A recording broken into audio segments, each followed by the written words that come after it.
భాను, లీల వాళ్ళ చెల్లెళ్ళండి.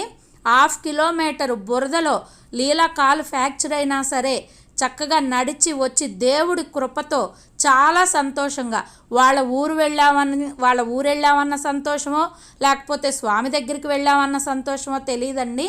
ఇందాకడ చూసిన బురదలో 1/2 కిలోమీటర్ వరకు వాళ్ళే సొంతంగా నడుచుకుంటూ స్వామివారిని చూడటానికి చాలా సంతోషంగా దేవుడికి నీళ్లు పోయడం కానీ, బొట్లు పెట్టేటప్పుడు కానీ, సాంబ్రాణి వేయడం కానీ, దండం పెట్టుకోవడంలో కానీ లీలాబాను వాళ్ళు ఎంతో ఆసక్తి చూపించారండి. ప్రత్యేక అవసరాలు కలిగిన పిల్లల్ని ఇలా బయటకు తీసుకువెళ్ళి ఇలా చూపిస్తే వాళ్ళు చెప్పలేని ఆనందంలో, పట్టరాని సంతోషంలో ఉంటారు.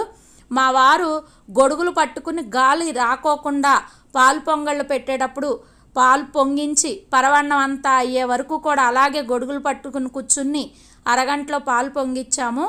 పాలు ఎక్కువ పొంగిచ్చి అక్కడ పక్కన పొలాలు పనిచేసుకునే వాళ్ళకు కూడా పరమాన్నం పెట్టాలనుకున్నాము. కానీ ఈ వర్షం కారణంగా అక్కడ పరిస్థితి ఎలా ఉంటుందో తెలియదని చెప్పి తక్కువగా పాలు పొంగించడం జరిగింది. మామయ్య వచ్చి అక్కడ కూర్చున్నారు. నేను కూడా పొంగళ్ళు పెట్టాము. మా తోడుకోళ్ళు శివ కూడా పాలు పొంగిచ్చి పూజ చేసే దాంట్లో అంతా కూడా సహాయం చేస్తూ వాళ్ళ పిల్లలు తను కూడా మొత్తం దేవుడి కార్యక్రమాల్లో ఉన్నారు. అక్కడ ముగ్గు వేయడం కానీ, కడగడం కానీ అన్నింట్లో కూడా పిల్లలు కూడా చాలా హుషారుగా చేశారండి.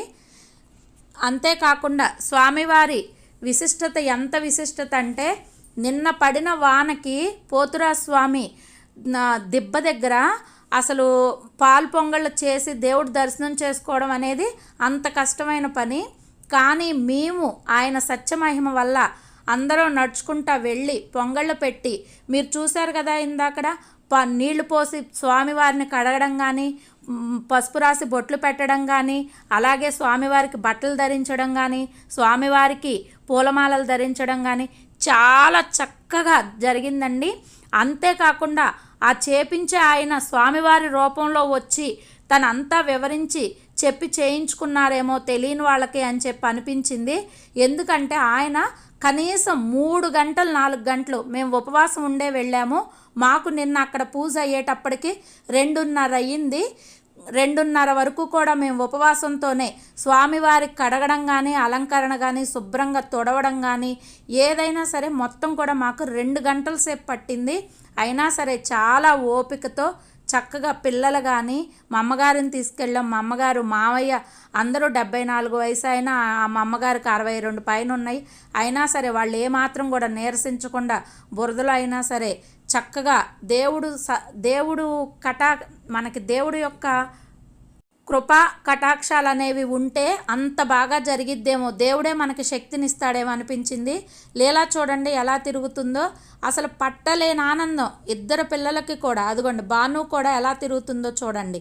ఇద్దరు కూడా కూర్చోమన్నా కూడా కూర్చోకుండా దేవుణ్ణి చూస్తూ తిరుగుతూ దేవుడికి పూజ అయ్యే అంతవరకు కూడా దేవుడి పూజలో నిమగ్నమయ్యి వాళ్ళు కూడా పూజ చేస్తూనే ఉన్నారు. ఏదైనా సరే మనకి పల్లెటూరులో పచ్చటి పొలాల మధ్య ఇలాంటి గుడి ఉండి చేయడం అది మన పూర్వజన్మ సుకృతంగా భావిస్తున్నాను. అంతేకాకుండా మనకి ఇంత వర్షం పడి అసలు బాగా బురదగా ఉండి పడిన వర్షం పడినట్లుగానే ఉంటుంది. అయినా సరే పొలాలు చేసుకునే రైతుల కష్టం అనేది మీకు ఎలా ఉంటుందో కూడా చూపించాలి. మీకు కనిపిస్తున్నవన్నీ కూడా అరటి తోటలు, తాటి చెట్లు, పసుపు అన్నీ వేసున్నాయి. పోతురాజు స్వామి చుట్టూ కూడా పొలాలే ఉన్నాయి. అక్కడ కొట్టుడు పంపు, ఆ కొట్టుడు పంపు నీళ్లతోనే మనం స్వామివారికి నీళ్లు వారగించడం జరిగింది.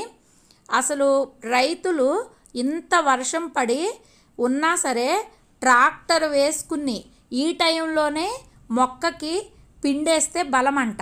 అందుకని చెప్పేసి వాళ్ళు ఆ ట్రాక్టర్ని వేసుకుని ఈ అరటి తోటల్లో మనకి మందు చల్లడానికి వచ్చారు. ఏదైనా సరే రైతుల కష్టం అంతా ఇంత కాదు. మనం ఈరోజు 5 వేళ్లతో ఒక ముద్ద తింటున్నాము అంటే రైతులు చేసే కష్టమే ఉంటుంది.